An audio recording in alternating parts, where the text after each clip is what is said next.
Hello friends, hope you're well. TechManPat here. Today we're going to be talking about the Mearth S Series electric scooter, and this is really important because I'm in Western Australia and the rules are going to be different all around the states. I'm going to try and cover that in a little segment of this video, but for now we're going to be talking as if we're in WA because that's where I got to ride this for the last 2 weeks. So first of all, big thanks to Mearth for sending me this scooter for review and of course unboxing. If you haven't seen that video, that's below. You've also got some codes for specials below, check that out. So let's review this electric scooter, if it's worth your hard-earned money and if it's actually fun to ride. Let's do it by starting and rolling the intro.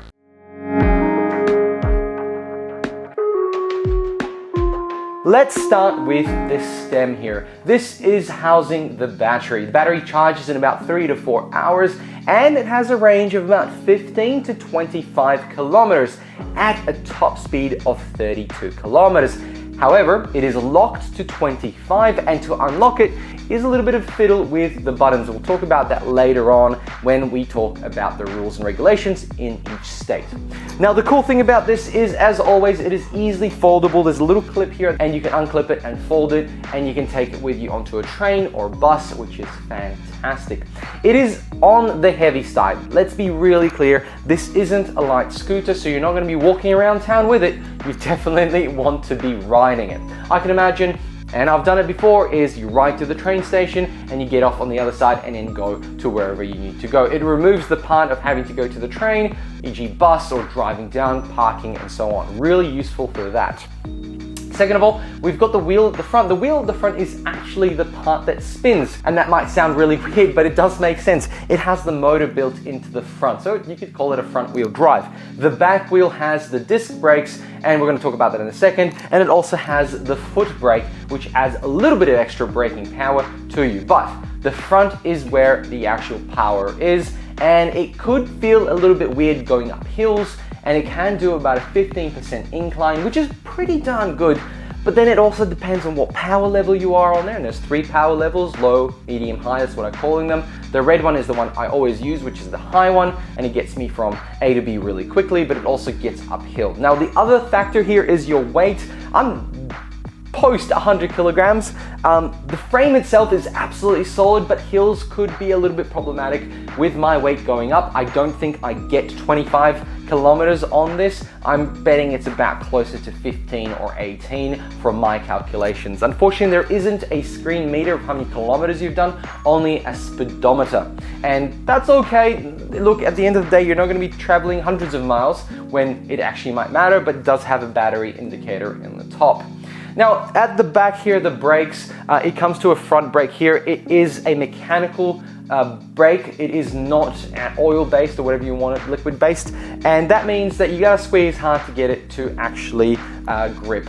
That's okay, and at the end of the day, my bike that I travel 40 to 50 kilometers an hour has exactly that. It's a pedal bike and it has mechanical brakes and they work fine, but there is 2 of them, and that's probably the part where you gotta be careful, especially if you're gonna unlock it and travel at 32 kilometers, which is technically illegal in Western Australia. Now, the other part that really annoys me sometimes is when you do use the brake and then let go, the calipers still sometimes touch. They scrape a little bit and you gotta press it again. It seems that when they touch, they don't pull apart as quickly and there might be still a bit of scrape. But don't fret, it's not an issue, it won't affect your braking.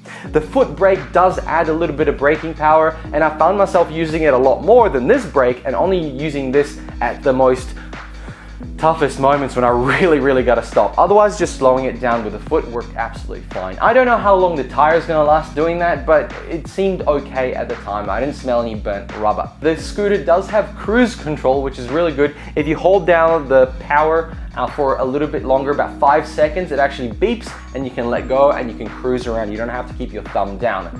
It does mean there's no actual dead man switch, unlike on an electric skateboard, that when you let go, it actually stop. That could be a bit scary for those people who might fall off or just suddenly stop, but as soon as you put any braking on it from back foot or the front, it stops the cruise control. It is useful for long travels, and I found it very good, and I did not turn it off at all. So the way you start this is you hold the on button and then you kick off and hold down the accelerator and the power kicks in. As soon as you let go, it'll slow down. The whole point is that you can't just start it from the get-go. You actually have to give it a bit of a kick and then it'll start. You don't want it just to fly off as soon as you press anything like here. You want to be going, and it's safe to do so, then you press the accelerator. So I didn't talk about the chassis too much, but it is solid metal. It is absolutely fantastic. Everything is in place and everything fits in really well. I would say though that the turning circle on this is a little bit strange. It's quite limited. So when you're just rolling around, you kind of have to end up picking it up and just sort of getting it to the left. But when you're traveling, it's not a problem because you're not going to be making such drastic turns, but I just wanted to point it out. It does have mud guards, which is really important. I found myself getting splashed with mud, even though it wasn't raining or anything, with my actual skateboard from Evolve, and that was problematic when you wear white pants, for example. But in this case, it wasn't a problem at all. And underneath it is nice and galvanized, and it seems really solid. I don't expect you riding in wet ground to be an issue, but it is slippery, and you shouldn't ride this in the rain. Now, speaking of the battery that you shouldn't run in the rain, it is removable, meaning that, hey, down the line, if you want to replace the battery, it is literally a twist off and you pull out the stem and you do it from the top here and you can replace it. That's fantastic. You don't need any specialized tools. You don't need to take any screws apart and you don't need to expose yourself to any dangerous parts or cables inside. I think that's absolutely fantastic. And from a consumer point of view, batteries is the only consumable, obviously apart from the tires, and they're also replaceable and you can buy them from the Mearth store at any point in time. So lastly, about the chassis, there's two things that are accessories. There are lights in the front, really bright lights. I only rode once at night. I don't feel comfortable riding at night, but the light was absolutely perfect. There's also a light at the back and some reflective sides on here too. Really fine. I just wouldn't suggest it, and always make sure to wear a helmet. You know, no matter how fast you go on these things, something could pop out on the road and you could have a bit of a crash, and the helmet reduces your chance of head injury. In any case, it has a bell. Not the easiest to press bell, but it's there. And of course, the handles are really, really nice. So let's talk about what it is like to ride and use daily, because that's pretty much what I did. The best thing about it is the little hook. I was able to go to the shops, roll around the shops, hook up my bags on there, and then roll straight back home with no problems. The store people did give me a weird look when I was walking around with it, but at the end of the day, you know, it was middle of the day. I work from home, so it was there wasn't many people, so I bet maybe if there was a lot more people, they'd tell me to get lost or leave it outside. There's no real way to like lock it up. You'd probably put it on the back wheel with like a lock and put it around, but I would just suggest not leaving it out there. There's no like specific lock area here, like a hook or a metal thing that you can put it through. You put it through the wheel and the back axle, and that should be enough to sort of not get stolen. So the ride in itself is absolutely smooth. It goes up hills. Look, I wouldn't say it goes up for me at 15 degrees, but that's because of my weight and my size. And unfortunately, it's just not that powerful, but it does go 32 kilometers. I have tested it out. It certainly does, and it feels fantastic. The grip on the bottom here, where the foot sits, is perfect. It hasn't peeled off. It hasn't been affected by anything, and depending on what shoes I wear. I've worn rough shoes, I've worn really thin shoes, and it has not been a problem. And it's very comfortable to actually stand on. People stand on it different ways. Some people stand straight up, sideways, and sorts. I found sideways to be best for me, just from skating on skateboards and snowboards. It just makes sense to me, but a lot of people have found that one foot forward and the other foot sort of like this works really well on this, and of course you can then reach that back brake really easily. It was a very smooth ride, and I highly recommend it for those people just needing to get from A to B and then use another device to get from B to Z and then, you know, travel to the work. So for example, I caught this to the train station, and then on the train I just folded it down and I ended up in the city, and I was able to roll up to my work within a couple of minutes. It just saves the walking and it saves the bus to the actual train station for me, and that's about $2 a day. And at the cost of 699 Australian dollars, that is okay to me. You know, $500, $700 for a very solid scooter at the distances that I need it to go is really, really good.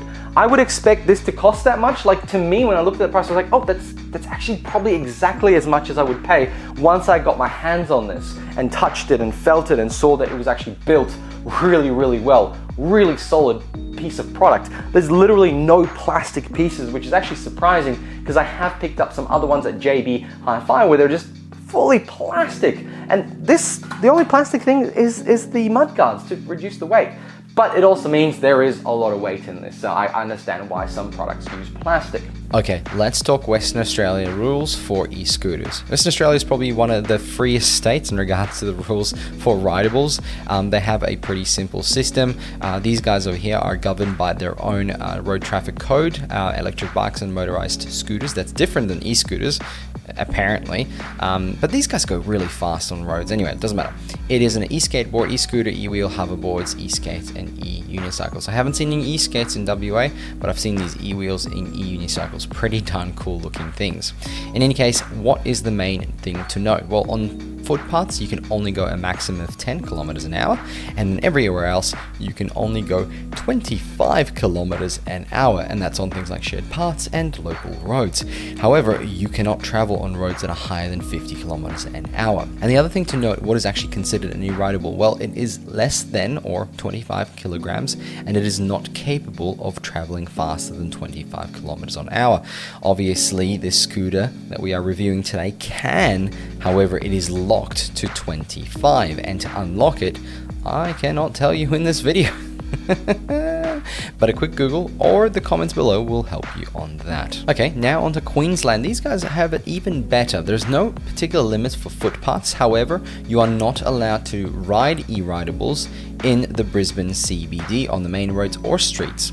And that's cool, I guess. It makes sense. There's a lot more people there, but you can use it on footpaths and so on. There's no limit on footpaths on this page. I would still suggest you do your own research, but the limit for an e-ridable is again 25 kilometers an hour. So if you're in Queensland, you should have no issues purchasing any of the e-ridables from Mearth. Let's jump to New South Wales. This is unfortunately very sad. It is completely banned. There is nothing. There's nothing. It's all banned. It's all a prohibited vehicle. It's illegal to ride mini bikes, monkey bikes, and some small electric or powered vehicles on public roads, footpaths, car parks, or in parks. However, there is light at the end of this boomer tunnel. The government of New South Wales recently announced that the state will run an electric scooter trial, and that will allow you to test it out in New South Wales, and they'll trial it, and it'll apparently be beginning in March this year. At this stage, you can still buy electric scooters in New South Wales. However, if you are caught riding one, there will be on-the-spot fine of $78. Let's jump to Victoria, and this one is an interesting one. They're actually doing an e-scooter trial in Victoria, and there are some rules, but you know, it's pretty interesting that they're really trialing it out. They're really giving it a go. How forward thinking. There is a speed limit of 20 kilometers an hour, must not ride on footpaths, so only bike paths, can only ride on roads lower than 50 kilometers an hour. They're obviously not permitted on anything above that. And other than that, private and e-scooter will continue to be prohibited on public roads and road-related areas. So this trial is ongoing, and of course, we hope it all goes well. The less accidents, the better. And of course, this just means that maybe these guys will join the future. Onto Northern Territory, a motorized scooter is a kick-type scooter that is equipped with an engine or motor.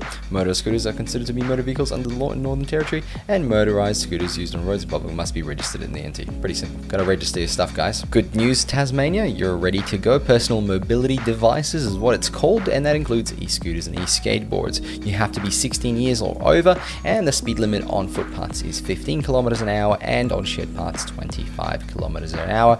You do have to wear a helmet, and more information in the links below. In the ACT, you have to wear a helmet, and the speed limit is 25 kilometers on bike paths and 15 kilometers on footpaths, and sometimes down to 10 kilometers when crossing. That's a really interesting mention that they do have that. Come on, New South Wales, why can't you just follow the rest of the country? And that's it for the state's regulations on e-scooters. Make sure to check the links yourself and enjoy the ride if you can. If you're not in New South Wales, I guess. So who is this product for? Well, I could actually imagine it is for somebody like me. I need to go to the office and I catch a train to it. I don't want to use, my car. I don't want to pay too much for bus fares. I already paid for the train fare.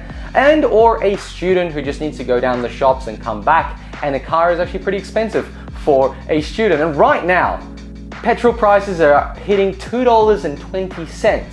And at that stage, why would you take your car to go to the shops? Because imagine how much it's going to cost versus just using this to get around. And of course, public transport is still a lot cheaper and even getting cheaper by the day. I believe electric vehicles like this are going to take over Australia, and the laws and rules and regulations that are in place have to be scrapped, because this mode of transport is better for the economy, it is better for the land and everyone around it, less cars, less fumes, and of course, it also means that people get out and about and use things like bike roads, and I wouldn't suggest going on the road with these things. Personally, I know a lot of people do, but just use bike paths. They're everywhere in Perth and it's really easy to use. So final thoughts. In regards to the laws, the problem right now is that these scooters are actually your best bet right now. Getting anything more powerful than this is actually kind of silly because of these laws. If the laws change, then I would even suggest getting a more powerful version, like the Pro version of this one, or even the ones up from it. I'll link that below. But right this instant, with the current laws as they are, this is probably the best thing to get you from A to B and Z if you end up catching a public transport, and at the price that it is, it's a really good buy. So big thanks to Mearth for sending me this scooter for review. I have definitely enjoyed my time with it, and I highly recommend it to anyone who's looking for a solid, like an actual solid device. And at the end of the day, yes, it's an electric device, so do take care of it. But from the way I've ridden it, I have to say it's just pure metal and it's damn solid. So friends, thanks for watching. Make sure you like this video if you did, subscribe if you want to see more content like this, and of course links below for some specials where you can get a few $100s off, where you can get a few dollars off this product. Thanks for watching. I'll catch you all in another one. Bye. Whee!